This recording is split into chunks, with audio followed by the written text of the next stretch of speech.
C நான் வந்து அப்படி பார்க்கல. ஒரு பெரிய படம், அதில் வந்து ஒரு பாட்டு ஒரு அவ்வளோதான். சின்ன பாட்டா இருந்தா கூட ஒரு சின்ன போதும். பாட்டு, ஒரு சின்ன பாட்டு எனக்கு தெரியும். அந்த ஸ்பேஸ்லாம் நீங்க சொல்ற மாதிரி அஜய்ங்கிற பேரெல்லாம் வந்து மக்கள் ஞாபகப்படுத்துற மாதிரி ஒன்றுமே இல்லை. எனக்கு Why? doubt Because இருக்கு பாருங்க. நான் அந்த பார்த்து படம் போய் எல்லா படத்தையும் பார்த்தீங்கன்னா ஞாபகம் ஃபுல் வந்து விஜய் சாரை தான் நம்ம எல்லாருமே பார்ப்பேன். ஸோ அதில் வந்து நான் வந்து ஒரு ஒரு ஒரு ஒரு கமர்ஷியல் படத்தில் வந்து ஆமாம் நீங்கள் சொன்ன மாதிரி ஒரு வெங்கட் பிரபு மசாலாவில் வந்து நானும் ஒரு பாட் அவ்வளோதான்.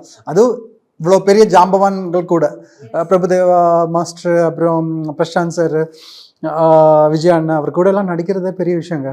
ஸோ நான் வந்து இப்போ வந்து தெலுங்குலேயும் நிறைய படங்கள் பண்ணிட்டுருக்கோம், மலையாளத்தில் நிறைய படங்கள் பண்ணிட்டுருக்கோம். நான் இந்த படம் போய் சேர்றது வந்து எல்லா ஸ்டேட்ஸ்லேயும். ஸோ ஒரு படம்னா மற்ற ரெண்டு ஸ்டேட்ஸ்லேயும் ஒவ்வொரு படங்கள் பண்ணுற மாதிரி தான் விஜய் சார் கூட ஒரு படம் பண்ணேன். ஸோ அதில் இன்னொரு ப்ளஸ் என்னென்னா, நம்ம ஒரு படம் பண்ணி தனியாக ஒரு ஹிட் கொடுக்கறத விட இந்த படம் கொடுக்குற ரீச் வந்து வேறு லெவல் ரீச்.